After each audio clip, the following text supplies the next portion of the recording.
I'm bored. Let's read a book. Oh! Cling. Wonder who it is, mumbled Dustrin.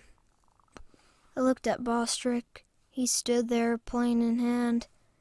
I looked at him hard and he jumped, setting the towel and hastening to the door. Despite the late spring warmth in the air outside, Destrin had the window closed, a low fire in the hearth, and an old and raveled sweater on under his apron, as he worked on yet another tavern bench. The work was going well enough, but every time I patted myself on the back, it seemed like something else, like the stable flood, occurred. Regular storms I couldn't attribute to the disorder of Antonin. Even after my experience an 8-day earlier in the Street of Harlots, I couldn't blame the weather on Antonin, and that was the problem. How could I separate what belonged to Fenard from whatever the Chaos Master was weaving? The other problem was that there wasn't all that much I knew how to do in working with order. Yes, I could provide support for Destrin, reinforce Bostrick's basic goodness, and help a few good souls resist the twists of chaos sent forth by whoever was sending them forth. But beyond that, I shook my head slowly. "You all right, Laris?" Destrin bent toward me. "I'm fine." And I was. Winter had departed, and I enjoyed the spring. Watching deer there and visiting the market, I didn't just enjoy the heat in the shop. Wiping my forehead, I studied the grain of the white oak, asking myself again why I had agreed to do the writing desk. Without Dorman's faded plan book, I would have been in even bigger trouble. Even so, it took all of my concentration to visualize the desk, to mentally draw pieces from where they buried in the wood, and try to fit them together. That sort of mental exercise helped, not only in crafting, but somehow in the beginning to understand more of the basis of order. I had read and reread the slim volume, and half of it was still unclear. As was the desk for Dalta, Brettle's daughter. The desk he wanted as a wedding gift. That made the third piece he had commissioned far more than he needed to even do as a friend of Destrin's. Delta would have had an entirely furnished house before long, and she wasn't even betrothed. "Here, sir." Bostrick handed a flat envelope to Destrin, then returned smoothing the kitchen table we had roughed out together. I knew I was forcing the red-haired youth even more than Sardit had forced me, but how much time I had I didn't know. Certainly not enough, however long it might be, to carry him through a full apprenticeship. Already his touch was defter than that of Destrin. Maldirdir was older than Bostrick. A few years was not insurmountable, and he was kind enough at heart. I repressed a sigh. How'd I gotten into this mess? "Laris!"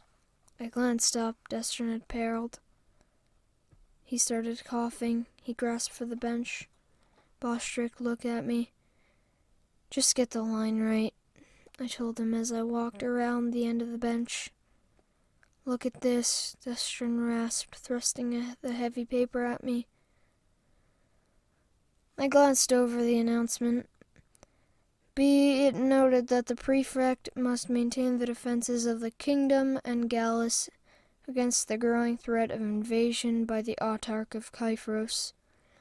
Principalities of Kandar caused by the actions of the Black Recluce. These demands on the treasury require an increase of quarterly levy."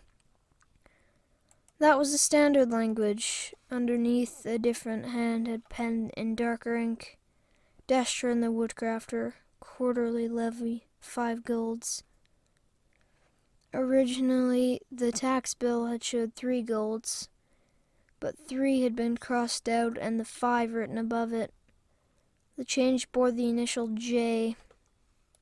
A heavy blue wax seal had been affixed at the bottom. Can meet the first one, but we won't eat much but barley soup. There's no way I can make the second one, even at year-end. We can't afford the wood for the holiday buyers if I have to pay 5 golds. Destron leaned against his bench, his breath coming more quickly. Looking at the man, I could see the distress. His system was wasting away bit by bit, even with the order strength I had quietly added to his wasting frame. I didn't know much about to stop the degeneration, only to give him energy and keep it at bay. We'll have to find a way, I assured him, keeping my voice confident, even as I wondered how. But how? The old crafter gulped for air. He started coughing again. We'll find a way. I looked back at my workbench and the white oak. Starting with the desk for Brettel, I wondered, though, just as the shop was beginning to rise significantly above the expenses, the levi went up. Last levi had only been a gold and 5 silvers.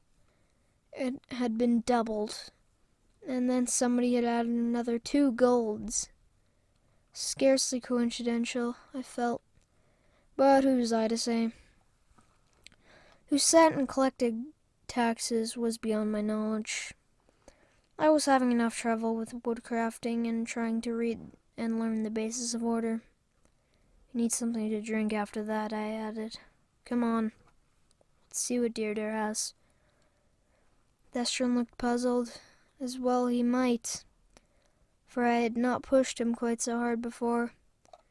But his face had gone beyond pale into a grayish shade before I added just another trace of order to his struggling heart. I practically took all his weight. Not that he was that heavy any longer as I helped him up the stairs. I'm all right. He didn't say anything as he leaned on me and crossed the room to his favorite chair. Her face calm, Deirdre had set down the cushion she was working on and crossed the large room to meet us. She said nothing, just looked from Destron, still clutching the task bill in his clawed hands, to me. Then she went to the shelf and poured a mug of red berry as I eased Destron into the battered armchair. As the old crafter sipped the juice, I nodded to Deirdre. I've got to check on Bostrick, I explained as I left. That much was true. It had to be. The more I learned about order, the more fearful I was of self-deception, knowing that I practiced it all too often anyway. The other thing that I was going to do was open up the windows so Bostrick didn't die of heat poisoning. Thanks for watching. If you enjoyed this, please like, comment, and subscribe, and turn on notifications so you never miss out on any of my videos. See y'all in the next one. Goodbye!